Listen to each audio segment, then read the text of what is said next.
A Connecticut Yankee in King Arthur's Court by Mark Twain. Chapter 14. Defend thee, Lord.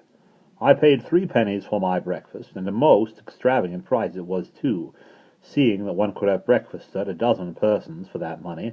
But I was feeling good by this time, and I had always been a kind of spendthrift anyway.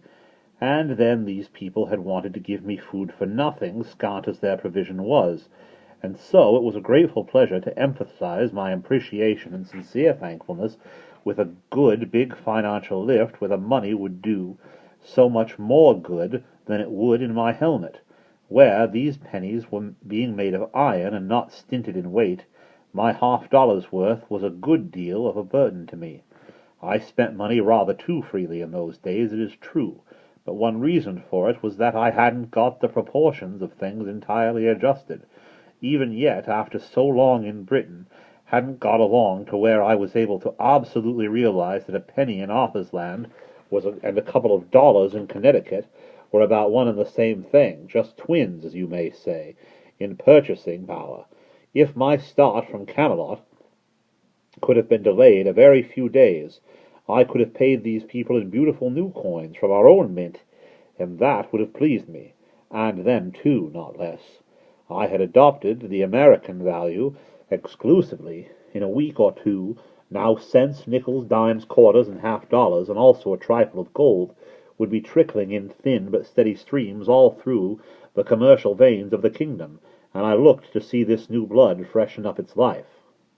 The farmers were bound to throw in something to sort of offset my liberality, whether I would or no, so I let them give me a flint of steel.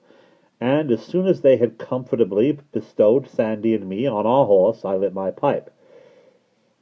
When the first blast of smoke shot out through the bars of my helmet, all these people broke for the woods, and Sandy went over backwards and struck the ground with a dull thud. They thought I was one of those fire-belching dragons they had heard so much about from knights and other professional liars. I had infinite trouble to persuade those people to venture back without explaining distance. Then I told them that this was only a bit of enchantment which would work harm to none but my enemies, and I promised with my hand on my heart that if all who felt no enmity toward me would come forward and pass before me, they should see that only those who remained behind would be struck dead. The procession moved with a great deal of promptness. There were no casualties to report, for nobody had curiosity enough to remain behind to see what would happen. I lost some time now, for these big children, their fears gone, became so ravished with wonder over my awe-compelling fireworks that I had to stay there and smoke a couple of pipes out before they would let me go. Still, the delay was not wholly unproductive, for it took all that time to get Sandy thoroughly wonted to the new thing. She being so close to it, you know, it plugged up a conversation mill, too, for a considerable while. And that was a gain, but above all, other benefits accruing. I had learned something. I was ready for any giant or any ogre that might come along now. We tarried with a holy hermit that night, and my opportunity came about the middle of the next afternoon. We were crossing a vast meadow by way of shortcut, and I was musing absently, hearing nothing, seeing nothing, when Sandy suddenly interrupted a remark which she had begun that morning with the cry, "Defend thee, Lord! Peril of life is toward!" And she slipped down from the horse and ran a little way and stood. I looked up and saw, far off in the shade of a tree, half a dozen armed knights and their squires. Straightway there was a bustle among them and tightening of saddle-girths for the mount.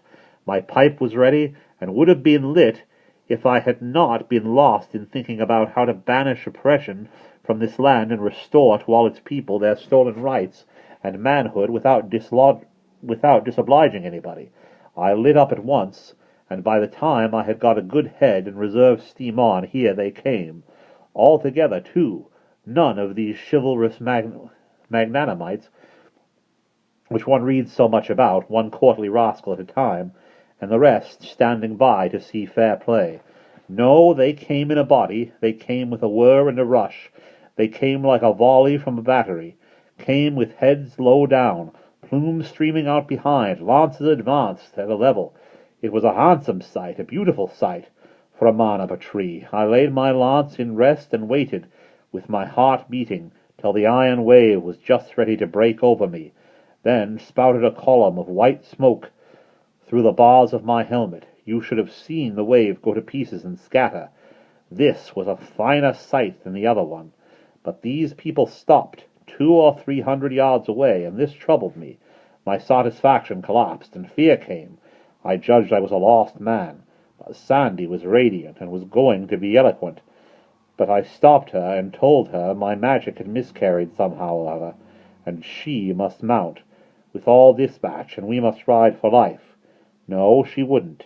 She said that my enchantment had disabled those knights. They were not riding on because they couldn't wait. They would drop out of their saddles presently, and we would get their horses in harness. I could not deceive such trusting simplicity, so I said it was a mistake, that when my fireworks killed at all, they killed instantly. No, the men would not die.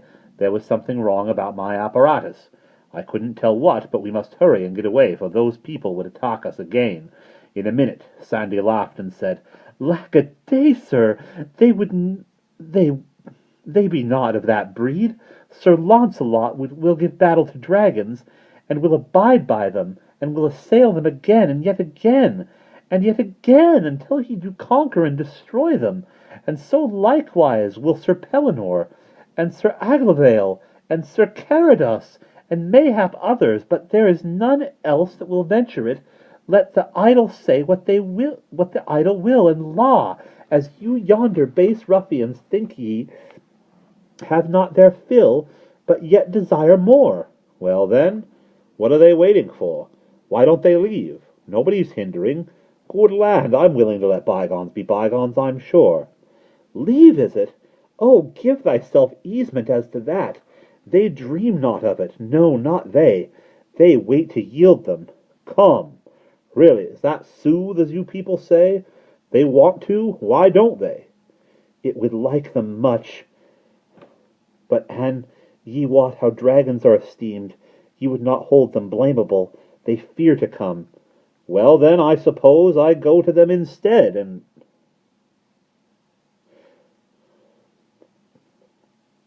"Ah, wit ye will, they would not abide your coming. I will go." And she did. She was a handy person to have along on a raid. I would have considered this a doubtful errand myself. I presently saw the knights riding away, and Sandy coming back. That was a relief. I judged she had somehow failed to get the first innings. I mean in the conversation. Otherwise, the interview wouldn't have been so short. But it turned out that she had managed the business well, in fact, admirably.